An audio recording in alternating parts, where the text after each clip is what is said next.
আসসালামু আলাইকুম। সবাই কেমন আছেন? এই যে দেখুন এখানে আমি দুধ লাউ রান্না করেছি। দুধ লাউটা কতটা লোভনীয় হয়েছে, খেতেও কিন্তু অনেক মজা হবে। আজকে আমি আপনাদের সাথে সেই রেসিপিটি শেয়ার করব।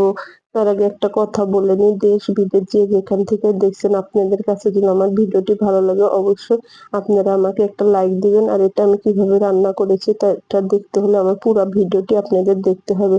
চলুন মূল ভিডিওতে চলে যাই। এখানে আমি একটা কচি লাউ নিয়েছি। এটা আমার বাজার থেকে কেনা লাউ। আপনারা যদি গাছের লাউ নেন আর একটু কচি লাউ নেওয়ার চেষ্টা করবেন।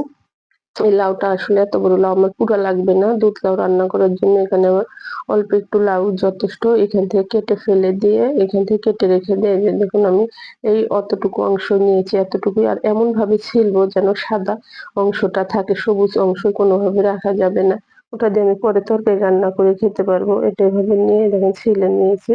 নিয়ে যে বুকটা ফেলে দিয়েছি, বুকটা ফেলে দিবেন, শুধু লাউটুকু রাখবো। এই লাউটা আপনারা মেশিন দিয়েও কুচি করে নিতে পারবেন।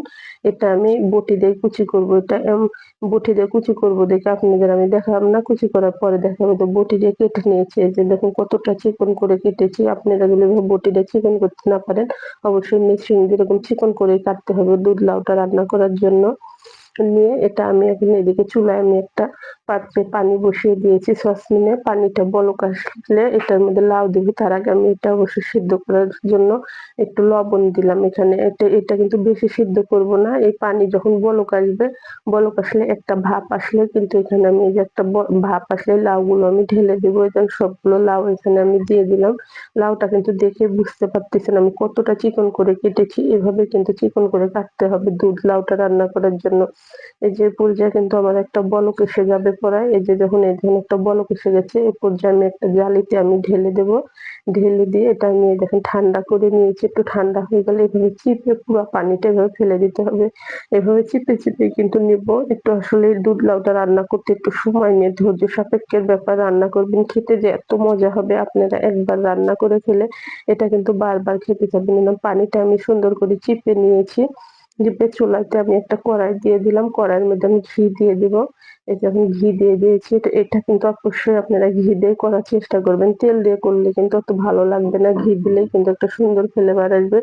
ঘিয়ের মধ্যে এখানে আমি দারচিনি, এলাচ দিয়ে দিলাম। এটা আমি নিয়ে নেড়ে চেড়ে একটু শুধু নিয়ে সুন্দর একটা ফ্লেভার বের হবে।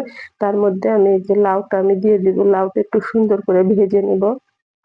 এই যে দেখুন এটা দিয়ে এভাবে সুন্দর করে আমি ভেজে নিচ্ছি। এভাবে একটু ভেজে নেবেন। একটু চুলার আঁচটা হালকা আঁচে রেখে ভাজবেন, খুব জোরে ভাজবেন না, এটা যেন লাল হয়ে না যায়।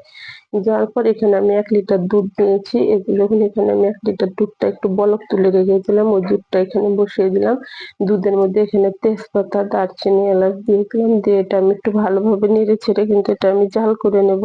নিয়ে এখানে আমি একদম পৌনে ১ কাপের মতন পাউডার দুধ নিয়েছি। পাউডার দুধ আমি এই দুধ দিয়েই এখান থেকে একটু দুধ তুলে এটা গলিয়ে এই দুধ দিয়ে দেবো। আমার কাছে দুধের মধ্যে এভাবে দিলে মনে হয় পাউডার দুধটা গলতে চায় না।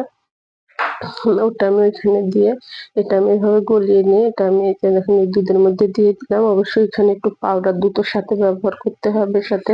তাহলে এই দুধ লাউটা খেতে অনেক মজা হবে। এখানে আমি দুধ লাউ রান্না করার জন্য এখানে আমি ১ মুঠ পোলার চাল নিয়েছিলাম। পোলার চালটা ভিজিয়ে রেখে আমি একটু আধা ভাঙ্গা করে নিয়েছি। একটু আধা ভাঙ্গাই করে দিবেন। গোটা, গোটা দিলে কিন্তু আসলে দুধ লাউটা খেলে ভালো লাগবে না। মিষ্টি জিনিস আমি একটু লবণ দিই। লবণ না দিলে পরে আমার কাছে ভালো লাগে না। আপনাদের অপশনাল, দিলেও পারবেন, না দিলেও পারবেন। এটা এভাবে দিয়ে দিই। আমি এখানে ভেজে রেখেছিলাম দুধ লাউটা। এই লাউটা আমি এখানে দিয়ে দিলাম। দিয়ে এটা কিন্তু অনবরত নাড়তে হবে। এটা কিন্তু নেড়ে, নেড়ে রান্না করব। এটা দিয়ে এই যে দেখুন এটা আমি এভাবে নাড়তে আছি।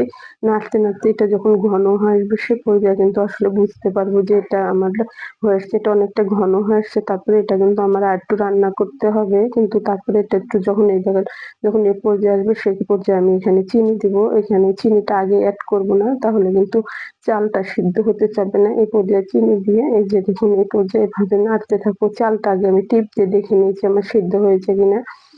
দিয়ে এখানে নেড়ে এখানে আমি একটু কিশমিশ দিয়ে দিলাম কয়েকটা। এই যে দেখুন কিশমিশটা দিয়ে ওইটা আমি ভালোভাবে নাড়বো। এটা কিন্তু আমার এখনো হয়নি। এটা কিন্তু আমার আরেকটু ঘন হয়ে আসবে। যখন এই যে দেখুন সুন্দর এটা হয়ে আসছে, আর আমি মিষ্টিটা চেক করে দেখেছি আমার ওই মিষ্টিটা একদম পারফেক্ট হয়েছে। দেন চুলা থেকে এটা আমি নামিয়ে নিয়েছি। আপনারা মিষ্টি বেশি খেলে আরেকটু বেশি দিবেন। আমি কম খাই দেখে দিয়েছেন দুধলাটা কতটা সুন্দর কালার এসেছে। খেতেও কিন্তু এত মজা হবে। আপনারাও যদি একবার ট্রাই করেন তাহলে বুঝতে পারবেন আসলে এই দুধলাউটা যে কতটা মজার। নিয়ে এখানে আমি দিয়ে এখানে পরিবেশনের জন্য সাথে আমি এখানে কাজু বাদাম নিয়েছি, কিশমিশ, কাঠবাদাম দিইনি, কাজু বাদাম, কিশমিশ, পেস্তা বাদাম দিয়ে এভাবে উপরে পরিবেশন করবেন। জিনিসটা আসলে দেখতেও ভালো লাগবে, খেতেও কিন্তু অনেক মজা হবে। আপনাদের কাছে যদি আমার এই ভিডিওটি ভালো লাগে অবশ্যই আপনারা আমাকে একটা লাইক দিয়ে আমার চ্যানেলটি সাবস্ক্রাইব করে দিবেন। দেশ বিদেশ যে যেখান থেকে দেখছেন অবশ্যই আমাকে একটা লাইক দিবেন। ধন্যবাদ সবাইকে। দোয়া করি সবাই যেন ভালো থাকেন।